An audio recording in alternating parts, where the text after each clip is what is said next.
Hello, my name is Christine Allen. I'm a data scientist at Kensai, currently specializing in fairness and bias. I came to Kensai after several years as an analyst and researcher at the Institute for Health Metrics and Evaluation, otherwise known as IHME. I also received my master's degree in computer science and systems from the University of Washington. Today I'll walk you through the current release of Kensai's FairML Health tool and demonstrate for you some of the processes that we're developing to analyze bias in machine learning models. I'll start by giving you a brief orientation to the available resources before focusing most of our time on a walkthrough of the tutorial evaluating fairness in binary classification. Before we finish, I'll also show you a preview of some work we'll be releasing in June by taking you through a quick example evaluating fairness in a regression problem. Throughout this section, you'll gain greater familiarity with common measures and metrics in fairness, and also some insight into how to approach some of the challenges you'll face in their practical application. On the screen, you're seeing the github.io splash page for FairML Health. FairML Health is an open source repository of tools and techniques for fairness and bias evaluation. All of the features, templates, tutorials, and examples in our library are written from the perspective of healthcare. You can access this content either here on GitHub pages or directly through the GitHub repository. I'll click on that now.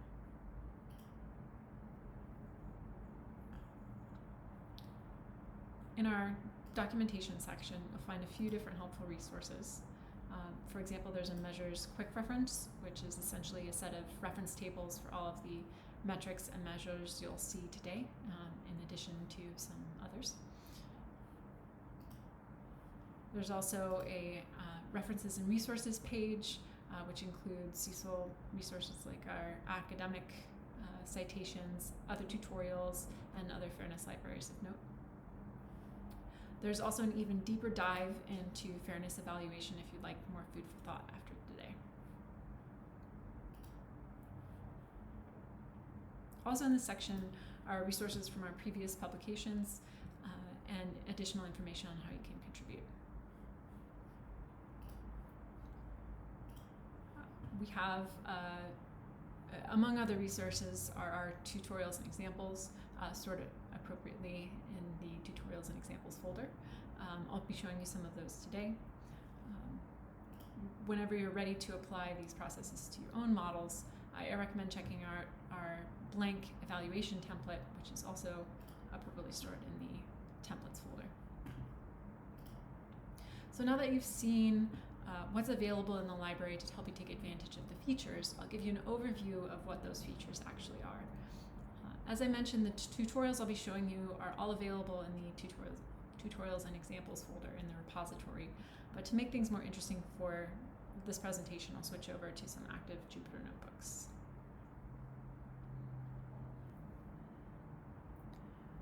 For this first example, we've created a toy problem simply to demonstrate the features available in the library. The setup of these models is not important right now. What you'll want to focus on are the data formats. The current version of the library is able to measure binary classification models, and it does so relative to binary protected attributes. Protected attribute is the term we use for the salient features in our analysis. These attributes might be an indication of a legally protected status, such as race, age, or gender, or maybe some other attribute for which we're seeking a fair distribution. You can also see that we've defined two different models. And as you'll see in a moment, we'll be able to compare those models side by side. Now is probably a good time to warn you that there will be quite a few tables full of decimal numbers in this presentation. I strongly urge you to ignore those numbers. It will not affect your comprehension. Focus instead on the row headers and the column headers, and as you can on the code. If there's a number that you need to know, I will point it out for you, and often it will be highlighted as well. So using our data in this format, we'll first feed it to our measure models function here, which generates a table of some of the most commonly referenced fairness measures. Included are some of the more common group measures, such as the disparate impact ratio and the equalized odds ratio. Also included are some similarity-based measures, for example, individual fairness, which will be generated where possible. Also important is an indication at the bottom of the commonality of the privilege class. This is worth noting because if your protected attribute is severely skewed, it may affect not only your models, but also potentially the validity of some of the measures. Furthermore, there's a flagging function that has conveniently highlighted the values that are out of range. As you can see here, the positive predictive parity difference is highlighted in pink because it's outside of the range of negative 0.1 to 0.1. And we'll talk more about that in just a moment. To compare multiple models or protected attributes side by side, we use the compare models function, shown here. In this first cell, number 4, I'm passing a list with 2 different models that we generated earlier. You may notice that it's posted a warning telling me that it couldn't make probabilities for my decision tree classifier, so it's returned a missing value, which you can see highlighted in pink in the AUC difference row. In the next cell, I'll run a similar function, but in this case I'll pass it a dictionary of protected attributes so that we can specify custom names in the results. Here we'll compare the results for gender versus the results for ethnicity and see that they are very similar. The tool will accept single arguments or one of several kinds of list-like arguments for any of these argument sets. Our goal is to make the API pretty flexible so that you can use it in a way that's easiest for you. Also included in the tool is a set of stratified reporting features. These reporting functions allow you to pass your data as and an optional list of features to produce a table evaluating different metrics relative to each feature value. For example, the data report provides statistics about the input data and target. Similarly, there are performance reports. And again, there is some flexibility. If you're able to pass prediction probabilities, the report will use them to output additional metrics relative to the model performance. And lastly, there's a stratified bias report. This is intended to provide insight into why certain fairness metrics are out of range, but notably, none of these reporting functions are reserved for protected features. We've actually found them to be helpful in evaluating bias across any feature groups. The way this report works is by assuming each feature as the privilege class. So in this example, this first row, row 0, contains the set of measures when gender 0 is assumed to be the privilege class. And row 1 here is the same measures assuming that gender 1 is the privilege class. So now, armed with some information about how these results are produced, let's transition to our binary classification tutorial.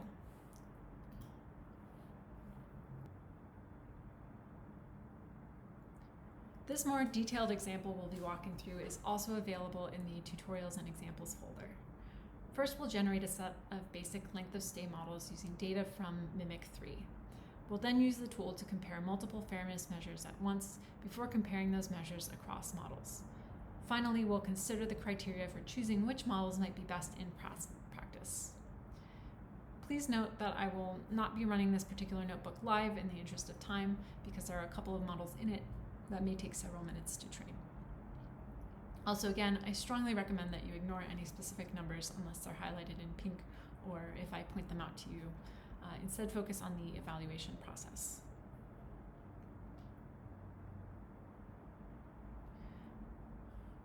So this notebook uses data from the Mimic 3 clinical dataset. The data come from Beth Israel Deaconess Medical Center in Boston in the United States. It's a freely available data set, and there's information in this tutorial on how to download it for yourself. It contains about a decade of data from the medical center's intensive care wards, and we'll be using Mimic 3 to generate models predicting the length of stay in the ICU, which we'll also refer to as the LOS for short. Again, this example is for demonstration purposes, so we've loaded a very basic data set, and we'll feed these data into very simple models.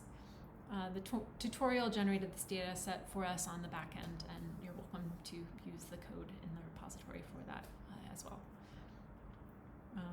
However, It does contain this set of features: age, diagnosis, ethnicity, gender, insurance, language, marriage status, procedure, or religion.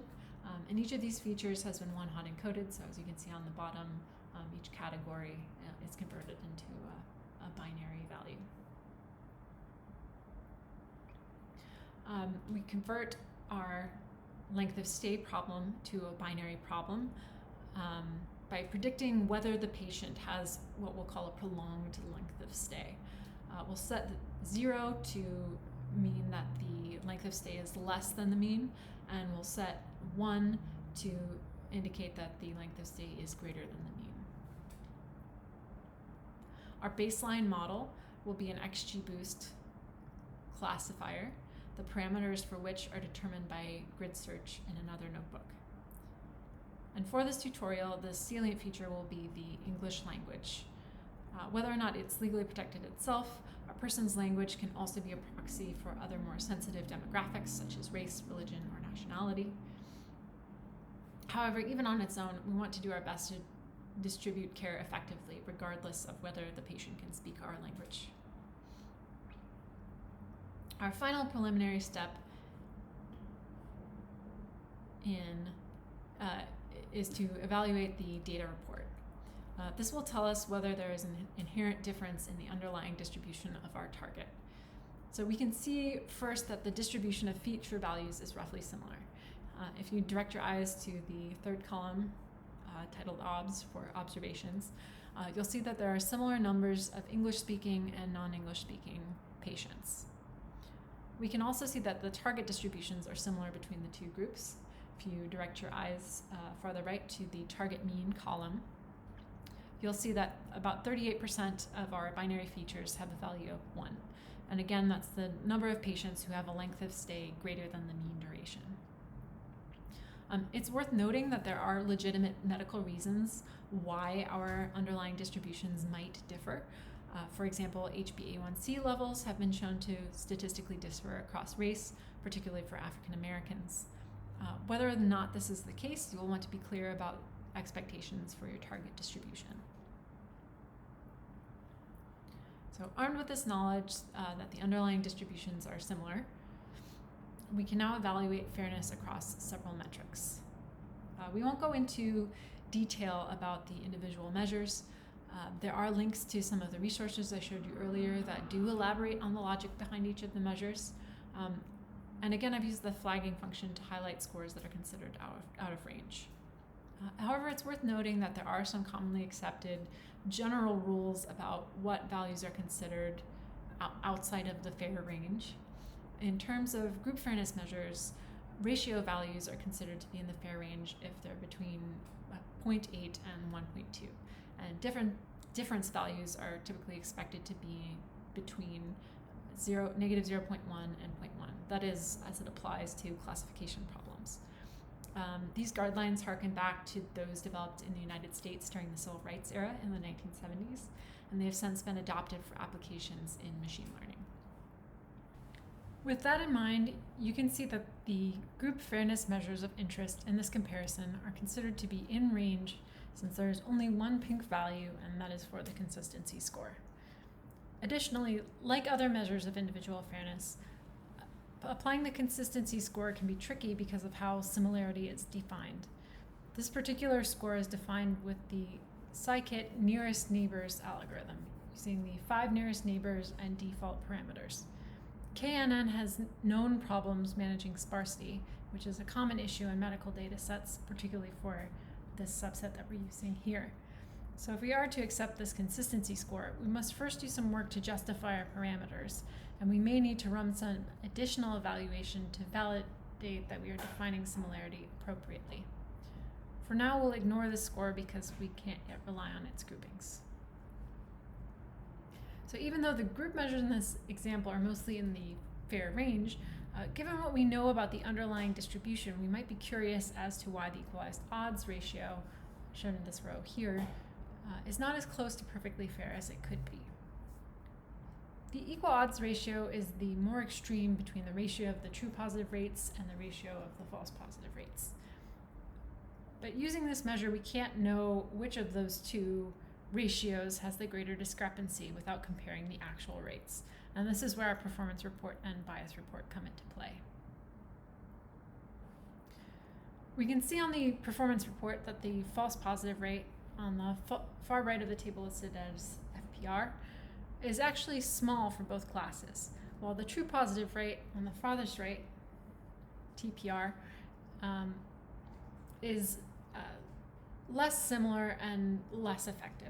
It's not as high as it could be, given that the false positive rate is so small. To add to that, by looking at the bias report, we can see that the TPR ratio in the bottom right here appears to be what's driving the suspect equalized odds ratio. In a real use case, these values may or may not be acceptable. We still might want additional investigation into the consistency score, but for many applications, simply focusing on the group fairness measures is a good starting place. But how do we know where to start, and how do we know what's fair enough? Frustratingly, there is no one answer to the question of what is fair. It's irrevocably dependent upon your specific modeling use case. But it may be helpful at this point to reconsider how you've defined fairness for your particular problem. And importantly, how do your results align with the values of your stakeholders, the patients and caregivers who are affected by the model? One last thing to show you before we move on from this example is another model comparison. Here we'll test our baseline model against the results for 3 other algorithms. God damn it!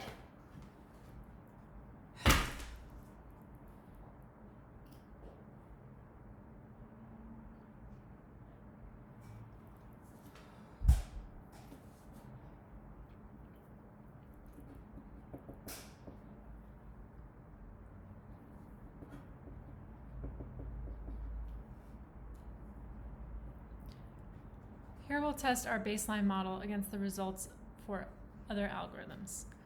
We have 2 additional standard models, one a random forest classifier version with the same setup as our baseline, and the other a different XGBoost model, but this time we'll make it unaware of the English language by dropping that feature from the input data.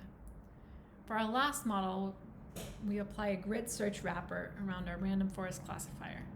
This is a fairness-aware algorithm that we are loading from the FairLearn library. When we look at the results from our model comparison function, we see that a lot more pink in this output.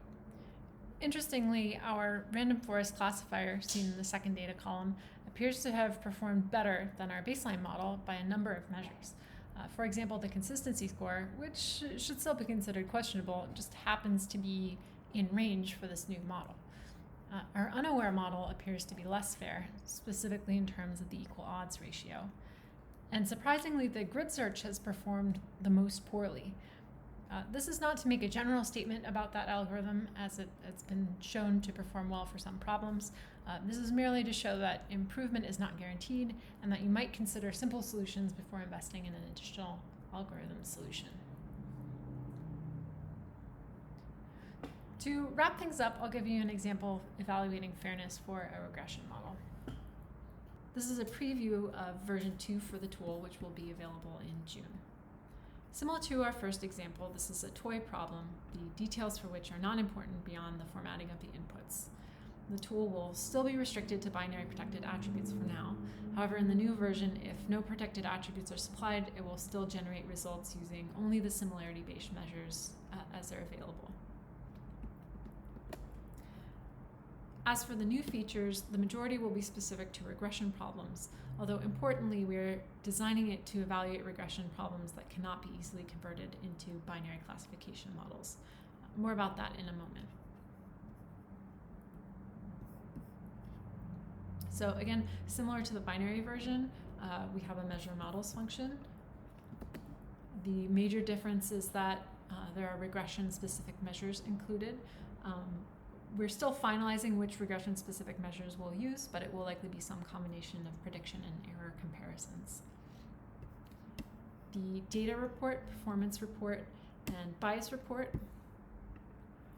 are also similar to what you saw for the classification models, with the primary difference being that the latter two have again been updated to include regression-specific numbers.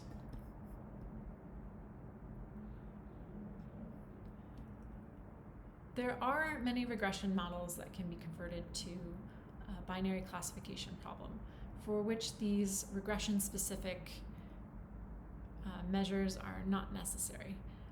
There may be better scores and worse scores, or if not that, we can at least divide the problem into low scores and high scores and evaluate with a metric like equalized odds. However, not all regression problems fall into this category. Specifically for some problems, the way in which the score is used depends upon the value of the score itself.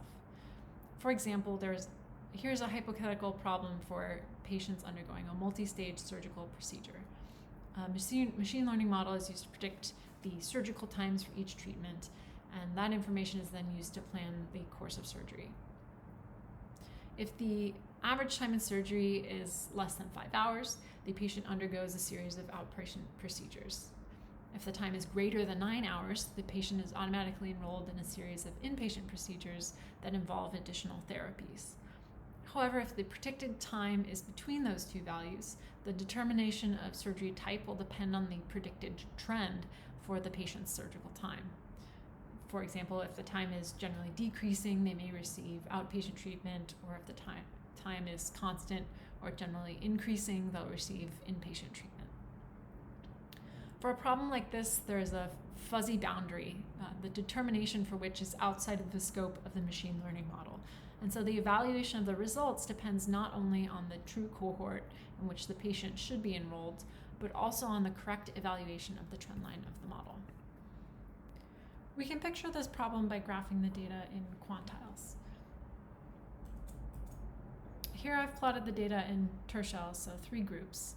And you can see that the middle tertile are those patients for whom the prediction trend determines the outcome.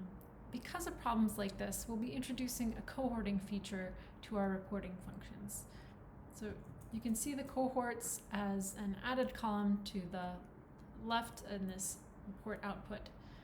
Cohorting will be available for both regression and classification measurements. And in this example, I can use cohorting to view my lowest and highest group against my middle tertile, where the prediction trend is what really matters. You'll also be able to use this not only for this application, but to explore problems of intersectional fairness. For example, to compare Black women versus white men. Hopefully through this demonstration, we've been able to provide you with some useful tools for your own fairness analysis. We hope to make this a community effort so that we can help each other to make healthcare models that are effective for everyone. If nothing else, we like to help, so please let us know how we can make this a more effective tool for you. You can contact us through our discussion board and issues pages on GitHub, and there's information for how to do that at the root of the repository. Thank you very much for your time.